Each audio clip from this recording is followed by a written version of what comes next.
Begitu ya. Bahkan ada juga yang makannya itu bukan sehari sekali, 2 hari sekali. Begitu. Saya pernah melihat video ada orang atau anak kecil itu makan dari bekas-bekas roti yang dibuang dan hanya di laut, dipilihi sama mereka dimakan, karena nggak ada lagi makanan.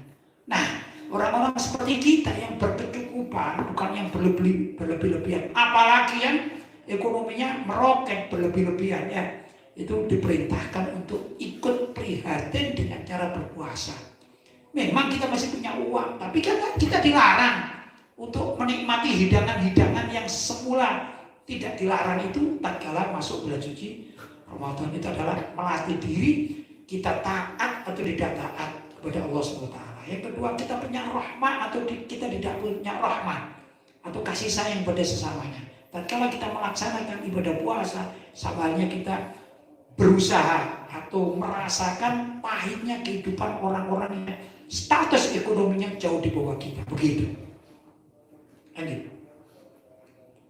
Puasa dapat menghilangkan sifat sombong, karena orang yang berpuasa akan merasakan kelemahan dirinya, bahwa ternyata banyak orang lain menjadi lemah karena kurang makan dan minum. Jadi manusia itu butuh makan dan minum. Ternyata kehidupan seseorang itu sangat bergantung kepada makanan dan minuman, hingga dirinya tahu betapa besar karunia Allah yang dilimpahkan kepadanya pada setiap hari yang berupa rizki, makanan dan minuman. Ya, jadi kalau kita berpuasa itu sebenarnya latihan agar kita tidak sombong, ya. Nah, itu dengan cara gimana cara orang-orang fakir miskin itu merasakan kelaparan. Kalau itu kita nikmati, artinya puasa itu kita nikmati, ya, kita tidak mengeluh. Lapar sekali, gimana ini, kapan azan maghrib, kapan takjilnya, itu namanya mengeluh, ya. Beda dengan bergurau, tapi betul-betul mengeluh. Kalau mengeluh itu berarti tidak bisa, orang sekarang bilang tidak move on, ya, terhadap keadaan yang kemarin mestinya kita bisa makan, kok sekarang tidak bisa makan. Tapi sesungguhnya kita berpuasa itu kan melatih diri agar kita tidak sombong, kan begitu. Makanya harus dinikmati, dirasakan. Iya, memang saya sekarang sedang puasa. Lemes, ya memang orang puasa itu lemas. Seperti juga orang fuqara dan masakin, tatkala mereka tidak mendapatkan makanan juga mereka akan lemas seperti kita. Begitu, ya. Ini memang perlulah bagi orang-orang Islam yang berpuasa niat agar kita ini menghilangkan sifat kesombongan. Ya, itu niatnya kita demikian. Lanjut. Puasa itu adalah pendidikan kesabaran. Maka puasa itu dapat membentuk jiwa seseorang menjadi sabar dalam menghadapi cobaan, khususnya cobaan kehidupan yang seringkali datang bertubi-tubi. Ya, orang berpuasa itu kan termasuk pendidikan jiwa, kan begitu, ya. Sabar, gimana caranya orang itu betul-betul sabar. Terus kalau kita berpuasa, jangan hilangkan rutinitas pekerjaan kita. Bagi para pelajar, ya bukan berarti nanti kalau sudah puasa, ya, libur, nggak usah pakai belajar, sudah mulai pagi mulai pada subuh sampai menjelang maghrib tidur saja. Ya, namanya nggak sabar itu namanya. Walaupun kelihatannya diam, itu nggak sabar itu. Karena dia mencari pelarian tidur saja. Tapi yang normal lah, gitu ya. Kita kalau biasanya beraktivitas, terus sebagai pelajar misalnya pagi ada pengajian, siang ada pengajian, sore pengajian, terus dilaksanakan. Demikian juga orang yang mencari maisha, ya, mencari maisha kalau biasanya pergi jam 7, pulang jam 4, ya seperti itu, masuk saja. Umum tadi yang jelas dia tidak makan dan tidak minum. Itu namanya melatih kesabaran, ya dah. Ya tentu mungkin ada hal yang perlu dikurangi, mungkin istirahatnya perlu ditambah. Karena itu bagi pemilik tempat pekerjaan atau bisnis, ya, bagi para bos itu berilah sedikit kelonggaran bagi orang-orang yang berpuasa, maka Anda nanti termasuk mendapatkan pahala yang besar. Begitu, ya, karena memberikan peluang. Misalnya kalau umumnya masuk kantor tuh jam 7, kasihlah jam 7.30 atau setengah 8, atau mungkin mulai jam 8, demikian ada pengurangan, ya, Biar apa? Namanya juga orang yang sedang bekerja ini dalam keadaan lapar. Ini orang yang bekerja sedang melatih kesabaran, maka juga bos-bos atau pemilik-pemilik perusahaan itu juga harusnya demikian, menghormati. Ya, itu namanya insania, kemanusiaannya juga harus demikian, harus diterapkan. Ini kalau kita benar-benar ingin menjadi manusia seutuhnya, ya, belajar di saat puasa, kemudian bekerja di saat puasa, beraktivitas bagaimana lumrahnya. Bagi yang banyak nganggur, maka sebenarnya pengangguran itu nggak perlu terjadi pada saat bulan suci Ramadan. Pergunakanlah untuk hal yang positif, yang aktif dan lancar, baca Quran, bacalah Quran. Yang senang untuk zikir, banyaklah zikir pada Allah. Yang asyik dalam kehidupan untuk sholat, maka sholat tidak harus sholat malam. Mau sholat duha, sholat hajat, ya ada. Sholat mutlak, sholat sunnah mutlak. Mau 20 kali, 30 kali, 100 kali kalau mampu. Loh, saya ini sholatnya itu mulai pagi sampai asar. Ya, setelah asar sudah selesai. Boleh, asalkan di waktu-waktu yang diperkenankan, yaitu sejak matahari terbit dengan sempurna sampai setelah asar, sampai menjelang sholat asar. Setelah sholat asar maka dilarang untuk sholat sunnah sampai adzan maghrib. Intinya kalau saya perkirakan, misalnya ada orang yang menganggur, ya, mungkin pekerjaannya libur, kan mungkin ya, yang asalnya itu dia bekerja tapi pekerjaannya pabriknya libur, begitu kan mungkin dia kosong. Dia asli senang dengan sholat, begitu ya, maka bolehlah dia sholat. Kapan waktunya? Sebut saja kalau sekarang mulai jam 7 sampai jam 3 itu sholat sunnah. Ya tentu ada sholat zuhurnya juga ya. Terus pertanyaan, ini sholat apa? Sebut sholat mutlak. Sholat mutlak itu bebas dilakukan di waktu-waktu yang diperkenankan sholat. Terus malam hari yang sudah lumrah adalah taraweh. Tapi setelah taraweh boleh tidak saya sholat sebelum tidur? Boleh. Mau berapa rakaat? Misalnya 50 kali boleh. Tidak ada yang melarang. Ya dah. Tanya, sholat apa? Taraweh bukan. Sudah tarawehnya. Sholat witir sudah. Ini sholat apa? Sholat mutlak. Maka boleh. Itu hanya berapa ini? Berapa rakaat? Yang penting 2 rakaat salam, 2 rakaat salam, 2 rakaat salam. Sampai berapapun diniati sholat mutlak. Ya kalau sholat mutlak, niatnya gimana? Ini mudah. Usolli sunnatan raka'ataini mustaqbil qiblatin lillahi ta'ala Allahu akbar. Sudah sholat mutlak. Sudah selesai. Ya. Apa ini sholat apa? Dan saya nggak pakai namanya sholat apa. Enggak, sholat mutlak. Begitu. Boleh apa enggak? Boleh. Ya. Mungkin di antara kita ini mungkin mau baca Quran, enggak ahli baca Quran. Mutlak katanya ya. Mau zikir juga lebih merasa waduh berat kalau zikir, saya lebih senang sholat yang sebanyak-banyaknya, mumpung bulan suci Ramadan. Yang punya uang banyak sedekah sebanyak-banyaknya, begitu ya. Lanjut. Bagi umat Islam yang giat berpuasa, maka akan terbentuk ketegaran dalam jiwanya sekalipun menghadapi problematika kehidupan yang datang silih berganti. Ya. Orang kalau ahli berpuasa itu sudah terlatih. Kata orang Jawa tahan banting gitu ya. Sudah tahan banting. Jadi suatu saat misalnya ada masalah-masalah rumah tangga atau juga masalah ekonomi, ya saya sudah sering berpuasa, biasa saja gitu ya.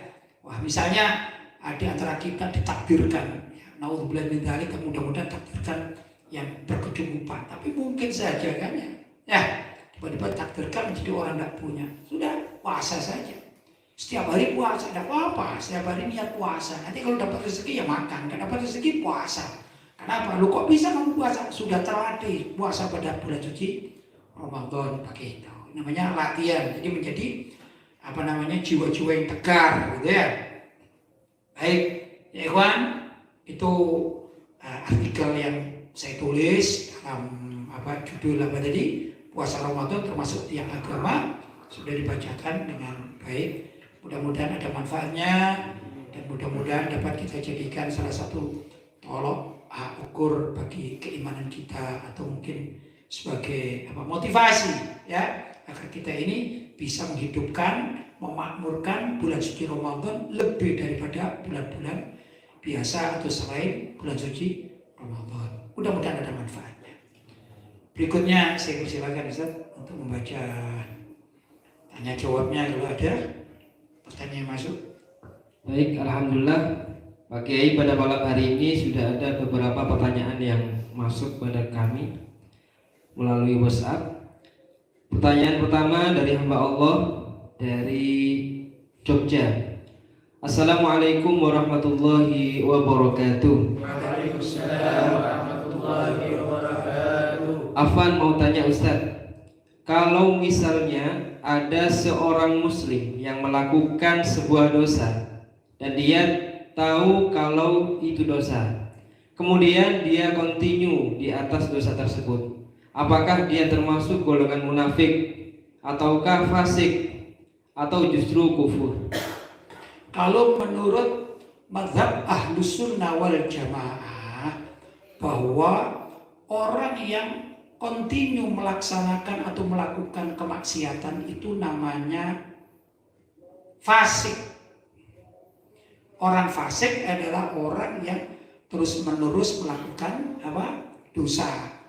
Habis dosa dia tobat lagi, kemudian dia dosa lagi, tobat lagi, dosa lagi, tobat lagi. Namanya fasik. Atau mungkin dia ini berbuat dosa belum tobat-tobat sampai mati, ya namanya fasik. Kalau munafik beda. Munafik itu adalah seseorang yang menampakkan keislaman padahal dalam hatinya itu benci terhadap Islam. Itu banyak sekarang terjadi. Ya, dia kalau tanya agama apa Islam, gimana dengan syariat? Apa syariat sudah buang aja, nggak penting syariat. Nah, ini munafik namanya. Ya, nah, kebanyakan orang-orang liberal, orang-orang sekuler, itu kebanyakan orang-orang munafik. Ya, tapi yang tadi itu, ya orang seperti kita, ya sholat, ya zakat, ya puasa, atau mungkin kadang-kadang juga nggak sholat kadang-kadang karena dia maksiat. Ahli maksiat namanya fasik, bukan munafik gitu. Dan kalau Ahlus Sunnah wal Jamaah mengatakan orang yang ahli dalam melaksanakan dosa besar itu nggak sampai kufur, enggak, tetap muslim selagi dia tidak pindah agama dan tidak keluar dari agama Islam. Kan banyak itu. Misalnya kita melihat di kampung KTP-nya Islam, dia dekat dengan musola, dia senang ke musola, sholat. Yang minimal itu maghrib sama isya. Tapi kalau pagi adu ayam, karena ada gitu ya. Itu pun tidak sekedar adu ayam, ya pakai judinya sekali. Itu dan bukan sekedar adu ayam dan judi, ditambah lagi gitu, ada minuman kerasnya. Tapi kalau maghrib dia ke musola, ya isya dia di musola, ya azan kadang-kadang itu luar biasa. Namanya fasik, orang yang fasik.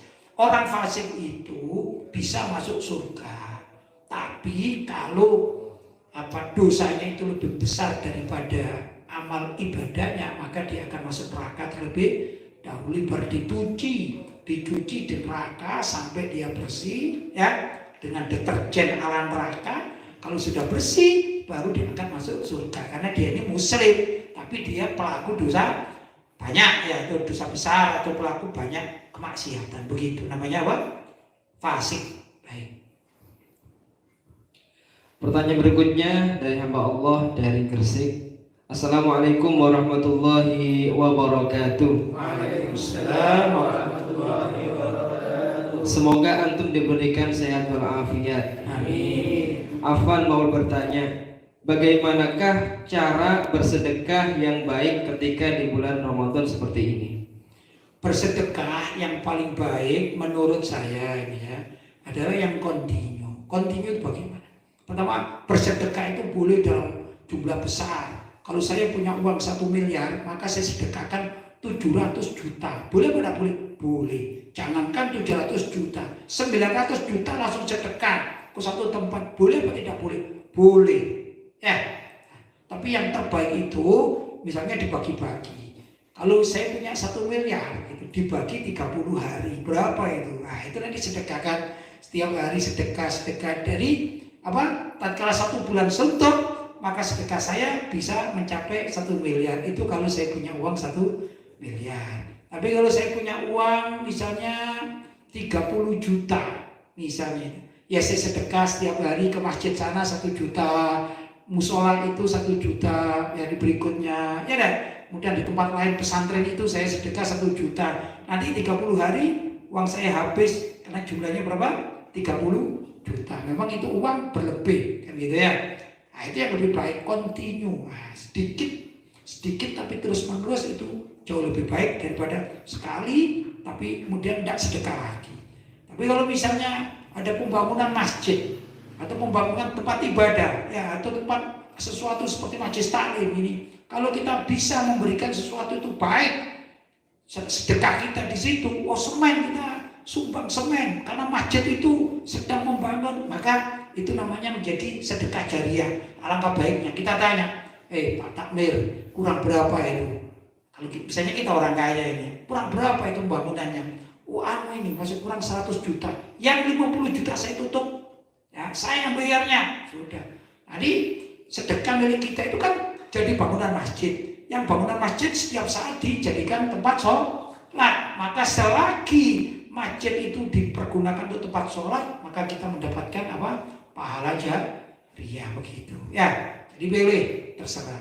Tapi kalau kita yang biasa-biasa saja, bukan orang yang ahli di dalam, bukan orang yang kaya, ya, yang lebih baik adalah apa? Continue sedikit demi sedikit. Misalnya setiap hari ke masjid, maka kita bersedekah begitu. Berapa lah, 10.000, 20.000, begitu ya. Pokoknya semakin banyak nominalnya, tentu juga pahalanya semakin besar. Begitu Ustaz. Pertanyaan berikutnya dari hamba Allah dari kota Tangerang. Assalamualaikum warahmatullahi wabarakatuh. Waalaikumsalam warahmatullahi wabarakatuh. Afwan, apa pendapat antum mengenai anak-anak muda yang membangunkan sahur orang-orang? Apa itu istilahnya itu? Ronda atau patroli? Ronda atau patroli, ya. Ya, bagus. Pertama, anak-anak yang ikut ronda atau patroli itu ya, membangunkan sahur. Cuma ada syarat sebenarnya. Pertama, jangan menggunakan alat-alat yang dilarang dalam syariat. Karena ada, misalnya alat-alat malahi seperti apa itu gitar, jangan, ya, atau piano misalnya, jangan. Jadi pakai apa? Yang diperkenankan saja, yang jelas tidak ada khilafiyah, yaitu apa? Duf itu kalau sekarang kita mengatakan rebana itu ya, alat rebana ya, atau yang mungkin seperti apa ini, tambur gitu ya, dung, begitu ya. Atau juga bolehlah kalau yang zaman dahulu kala itu orang menggunakan semacam bambu buat kentong gitu ya, tong, ayo sholat, ding, begitu ya. Nah, itu boleh, bahkan mengajak pada kebaikan, termasuk niat mengajak kebaikan. Man dalla ala khairin falahu mithlu ajri fa'ilihi. Barang siapa mengajak pada suatu kebaikan puasa maksudnya, bangun, ayo sahur. Falahu mithlu ajri fa'ilihi, maka orang-orang yang bangun sebab karena ronda ya, atau patroli tadi itu ya, maka yang orang yang bangun kemudian sahur kemudian berpuasa, anak-anak muda-muda ini dapat pahalanya, walaupun dia dapat pahala dari diri sendiri yang dia puasa, dia dapat kiriman pahala dari orang-orang yang dibangunkan begitu ya. Tapi tentu dengan cara yang baik. Kadang-kadang kita sedih, itu sudah benar anak-anak itu patrol, sudah benar, tapi karena salah, maka dengan menggunakan alat-alat mau sampai gendeng ini dan segala macam, pokoknya sesuatu yang tidak lumrah, ini menghilangi nilai ibadahnya begitu ya. Maka sebenarnya patrol atau yang semacam tadi ronda itu boleh ya, boleh dan baik asalkan dilakukan dengan cara yang baik begitu. Pertanyaan berikutnya dari hamba Allah dari kota Malang. Assalamualaikum warahmatullahi wabarakatuh. Waalaikumsalam warahmatullahi wabarakatuh. Semoga antum dan keluarga diberikan kesehatan. Amin. Afwan, amalan apa yang paling bagus diamalkan ketika bulan Ramadan seperti sekarang ini? Amalan yang paling baik pertama yang wajib adalah puasa. Maka orang berpuasa ya, ini termasuk apa? Sudah mengamalkan suatu kebaikan. Itu berpuasa itu amalan terbaik karena hukumnya wajib. Nah, dikatakan syahrul Ramadan alladzi unzila fil Qur'an hudal linnasi wa bayyinatin minal huda wal furqan. Bukan itu makanya. kutiba alaikumus syiyamu kama kutiba alal ladzina min qablikum la'allakum tattaqun. Nah, ini ayat juga turunnya pada bulan suci Ramadan, terkait bulan suci Ramadan. Kutiba alaikumus syiyam, diwajibkan atas kalian untuk berpuasa. Maka amalan wajib itu pahalanya berlipat ganda. Ya, itu pertama. Yang kedua dikatakan syahrul Ramadan, syahrul Quran. Jadi saya bacakan syahrul Ramadan alladzi unzila fil Quran hudal linnas wa bayyinatin minal huda wal furqan. Maka dianjurkan juga mengaji atau mengkaji Al-Quran. Gitu. Apa bedanya mengaji dengan mengkaji Al-Quran? Kalau mengaji itu membaca. Maka disunahkan juga kita memperbanyak bacaan Al-Quran karena kita perlu mengaji Al-Quran. Ya dah. Tapi kita juga perlu untuk mengkaji Al-Quran. Apa mengkaji Al-Quran? Memahami isi Al-Quran, yaitu belajar tafsir misalnya. Kita mencari guru-guru pengajian-pengajian, majelis taklim yang mengkaji Al-Quran, yaitu tafsirul Quran. Ya dah. Termasuk juga mengkaji Al-Quran adalah orang yang belajar tajwidul Quran. Ilmu tajwid itu masuk dalam kategori mengkaji Al-Quran. Sedangkan praktek baca Al-Quran kita istilahkan dengan mengaji Al-Quran. Dua-duanya ini mempunyai pahala yang besar. Ya kan? Nah, maka perlu, kalau ada orang yang hanya mampu mengaji Al-Quran, membaca Al-Quran, apakah dapat pahala? Oh, pahalanya besar. Ya kan? Pahalanya besar. Setiap huruf yang dibaca dalam Al-Quran itu mendapatkan 10 pahala. Ya, kata Nabi, la aqulu fil Qur'an, la aqulu alif lam mim harf. Aku tidak mengatakan alif lam mim itu satu huruf, tapi alif huruf, lam huruf, mim huruf. Jadi kalau membaca alif lam mim itu sama dengan 3 huruf dan mendapatkan pahala 30. Itu kalau alif lam mim. Kalau bismillahirrahmanirrahim, alif lam mim, dzalikal kitabul la raiba, dzalikal kitabul la raiba fi hudal lil muttaqin, berapa huruf itu? Kalau surat Al-Baqarah berapa huruf itu? Demikian dan seterusnya. Semakin banyak bacaan-bacaan yang dibaca, maka akan semakin bertambah banyak pula pahala yang didapatkan. Itu mengaji Al-Quran walaupun tidak paham. Tidak paham itu loh dapat pahala. Nah, kalau dapat membaca Al-Quran dengan faham, maka pahalanya double itu namanya mengkaji Al-Quran. Ya, jadi ada orang di bulan Ramadan itu sibuk mengaji Al-Quran. Bagus atau tidak bagus? Sangat bagus.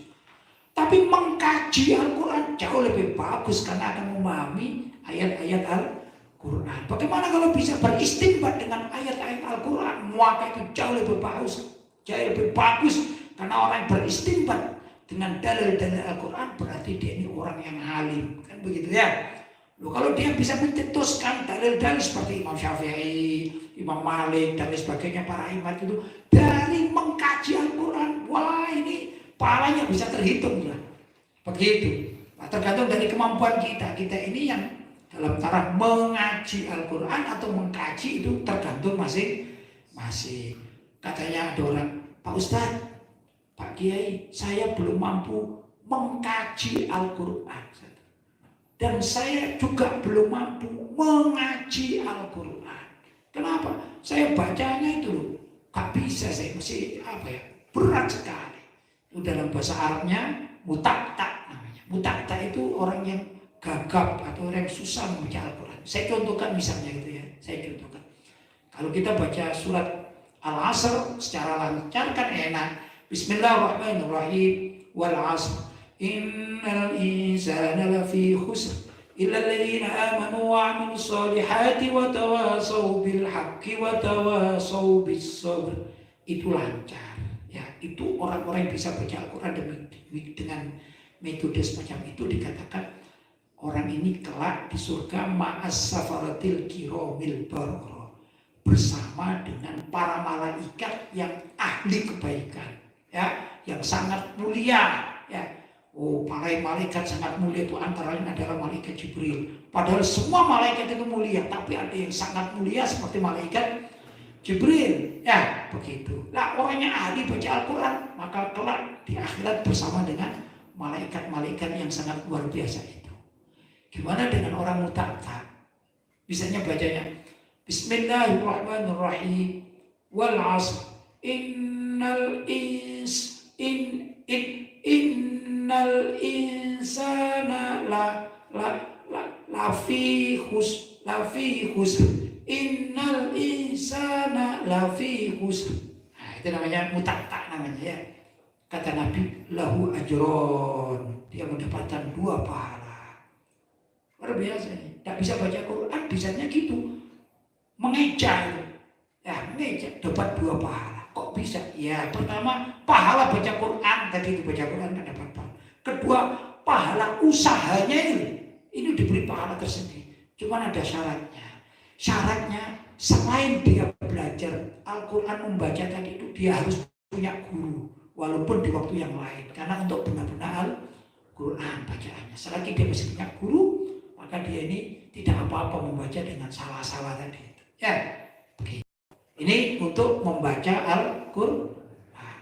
Tuh, jadi saya kembali lagi dikatakan Syahrul Ramadan, Syahrul Quran. Maka juga dikatakan Syahrul Ramadan, Syahrul Sabr, belajar sabar. Wah, ini belajar sabar ini susah. Ya, sabar dalam rumah tangga itu kalau misalnya ada seorang suami digoda, diganggu oleh istrinya, belajar sabar. Seorang digoda oleh suaminya harus sabar. Seorang bapak digoda oleh anaknya, ya kan? Seorang bapak, ini anak-anaknya mondok, telepon, Pak minta ini, minta itu, minta kiriman. Nah, ini bapaknya harus belajar sabar. Gimana seorang santri? Harusnya sabar, belajar sabar. Ya, Syahrul Sabr. Syahrul Ramadan, Syahrul Sabr. Bulan Ramadan adalah bulan kesabaran. Ternyata kiriman dari orang tuanya telat. Ya sudah, gak usah marah-marah, gak usah protes. Pak, saya kok telat, gimana sih bapak sama ibu ini? Sabar. Ya, dengan Ramadan Karim. Ramadan ini baik-baik hati saja ya. Demikian juga dengan bergaul sesama kawan. Itu perlu belajar sabar. Ya, kadang-kadang disenggol sedikit. Wah, kamu itu gimana sih? Kok saya disenggol apa? Ya, ini Ramadan sabar. Belajar. Ini katakan Syahrul Sabr. Ya, Syahrul Sabri apa? Bulan kesabaran. Ada lagi, itu juga baik belajar. Ini belajar sabar ini gak main-main loh, belajar sabar ini. Ya ada, perlu latihan. Perlu latihan. Nah, kadang-kadang ada orang yang misalnya jalan, memang lagaknya itu kalau jalan ini misalnya dia. Kata temannya, apa? Mau melotot? Jangan gitu, ini sabar. Ini dia enggak apa-apa, dia jalan biasa aja. Dulu ada orang yang gitu ya. Mohon maaf itu kebetulan apa ini? Ketiaknya ini kena apa? Penyakit udun, tahu udunnya? Apa bisul? Ya, bisul. Ya dia jalannya begini. Sakit ya. Tapi karena yang lihat ini tidak sabar, dia bilang, apa kamu? Antang ya, kok gini-gini? Mama jalan kok kayak orang jagoan aja gini. Itu namanya tidak sabar. Tanya, bang, kenapa bang jalannya begini? Oh, tidak ada bisulnya. Oh, ya sudah maklum. Dan begitu misalnya ya. Jadi kita ini harus belajar sabar, mengerti, tahu apalah yang terjadi di tengah masyarakat, sekitar kawan-kawan kita, mudah memaklumi. Ini berat. Ya, berat sekali belajar sabar. Nah, ini apa? Syahrul Sabr. Kemudian juga dikatakan bahwa Ramadan itu adalah Syahrul Sedekah. Apa? Bulannya sedekah. Nanti itu dalam arti sedekah juga ada nilai zakat. Maka di bulan suci Ramadan ada namanya zakat apa? Fitrah yang wajib. Ada orang-orang yang mempunyai zakat mal, itu sunnahnya itu dibagikan pada bulan suci Ramadan. Walaupun ya orang keluarkan zakat mal itu kan ada nisabnya, ada haulnya, ada aturannya kan gitu. Tapi sunnah dikeluarkan pada bulan suci Ramadan. Namanya takdim misalnya, kalau belum waktunya namanya takdim zakat mal. Ini waktunya. Kemudian selain 2 zakat itu, zakat fitri dan zakat mal, ada yaitu anjuran untuk banyak bersedekah. Ya bersedekah pada fukara, pada masakin gitu ya. Sudah ini diperbanyak. Kan apa sih yang terbaik bagi kita ya. Nah, kemudian juga Syahrul Ramadan, Syahrul I'tikaf. Bulan suci Ramadan itu bulannya i'tikaf. Rasulullah SAW dulu sering i'tikaf kalau bulan suci Ramadan. Ya, maka kalau kita ada kesempatan nganggur misalnya di rumah, kita pergi ke musola, ke masjid, tempat i'tikaf. Cuman gimana? Ini para santri, saya kepingin i'tikaf, tapi ini kan pintu pesantren di mana-mana juga dikunci untuk belajar. Maka ada cara. Sebagian ulama mengajarkan. Gimana? Kita membuat satu tempat yang kita aktif di tempat itu. Misalnya saya memasang satu sajadah di tempat itu, tempat pengimaman itu. Saya niati, saya masang sajadah ini, saya niati sebagai masjid. Maka boleh saya beriktikaf di tempat ini. Sajadah saya niati sebagai masjid. Itu ada pendapat sebagian ulama daripada tidak ada niat sama sekali, maka diperkenankan yang semacam itu. Ya, diniati. Juga para santri misalnya, saya kalau pagi saya akan duduk di tempat sana, saya niati ini adalah masjid atau tempat sujud saya ingin i'tikaf. Insya Allah Allah SWT akan mengabulkannya dengan niat kita. Apalagi dikatakan niatul mukmin khairun min amalihi. Niatnya seorang mukmin itu adalah sangat lebih baik daripada ada niatnya. Ada orang beramal tanpa niat, sedangkan tanpa amal, maka yang lebih baik adalah niat tanpa mengamalkan. Karena niatnya itu sendiri sudah dapat pahala. Apalagi orang niat kemudian diamalkan, ini pahalanya double. Jadi kita bisa ya i'tikaf di mana saja. Karena juga ada yang berpendapat bahwasanya Nabi SAW bersabda, ju'ilatil ardu masjidan wa tahura, dijadikan ardu tanah ini masjidan sebagai masjid, tempat sujud, wa tahura, dan suci. Maka menurut pendapat ini bolehlah beriktikaf di mana saja yang dia niati sebagai masjid. Tapi ini pendapat sebagian ulama, walaupun pendapat lain yang lebih kuat mengatakan yang namanya iktikaf itu harus di masjid, yang masjidnya itu adalah masjid yang bisa dipergunakan untuk sholat Jumat. Wah, ini pendapat terkuat. Ya, tapi daripada kita nganggur di aja gitu kan, enak menggunakan ini bab sunnah yang menggunakan pendapat yang boleh. Jadi kita etika di pesantren ini dianggap menggunakan pendapat yang boleh. Insya Allah akan diterima oleh Allah SWT. Begitu Ustaz. Sudah, masih ada? Sudah selesai. Sudah selesai. Nah, anjuran saya kepada semua para pemirsa dan juga para santri yang hadir, mari kita giatkan dalam segala hal mumpung bulan suci Ramadan. Kalau saya itu mengajarkan begini, kalau kemarin kita ini misalnya zikir kita pilih baca istighfar, kebetulan setiap hari kita sudah baca istighfar 100 misalnya, tatkala nunggu sholat astagfirullah sampai 100. Nah, bulan suci Ramadan tambahlah seperti misalnya menjadi 110.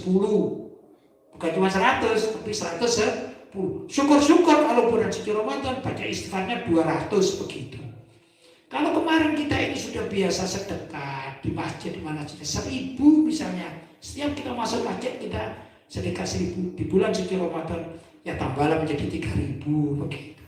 Kalau kemarin kita baca Al-Quran itu setiap harinya 1 safhah atau 1 lembar balik-balik, ya ditambahlah menjadi 3 lembar misalnya. Kalau kemarin kita sebelum Ramadan baca sholawat, ya, itu sebanyak 200, ya bulan suci Ramadan tambahlah baca sholawat menjadi 400. Begitu. Sebenarnya apa yang sudah pernah kita kerjakan kebaikan selain pada bulan suci Ramadan, maka di saat bulan suci Ramadan tambahlah nominalnya atau jumlahnya, itu termasuk adalah niat kita untuk memakmurkan bulan suci Ramadan. Insya Allah Allah akan melipat gandakan pahala apa yang kita laksanakan. Dan tidak lupa juga kita doakan keluarga kita yang telah meninggal dunia yang ada di kuburan sana, ya dah. Dengan doa-doa kita lantunkan, mudah-mudahan mereka juga kecipratan atau mendapatkan keberkahan bulan suci Ramadan, sehingga orang tua kita, kakek kita, nenek kita yang sudah meninggal dunia, saudara kita, mereka juga senang kedatangan bulan suci Ramadan berkat doa yang kita kirimkan kepada mereka. Nah, ikhwan, para santri yang dirahmati oleh Allah, demikian juga para pemirsa di mana saja berada yang sempat ikut kajian malam hari ini, itu semua apa yang sudah saya sampaikan Nah, mudah-mudahan ada manfaatnya, dan kalau ada hal-hal yang kurang tepat, mungkin ada kata-kata yang lupa, bacaan yang kurang pas, saya mohon maaf yang sebesar-besarnya. Hadza ma aqulu lakum wal afu minkum. Wassalamualaikum warahmatullahi wabarakatuh. Waalaikumsalam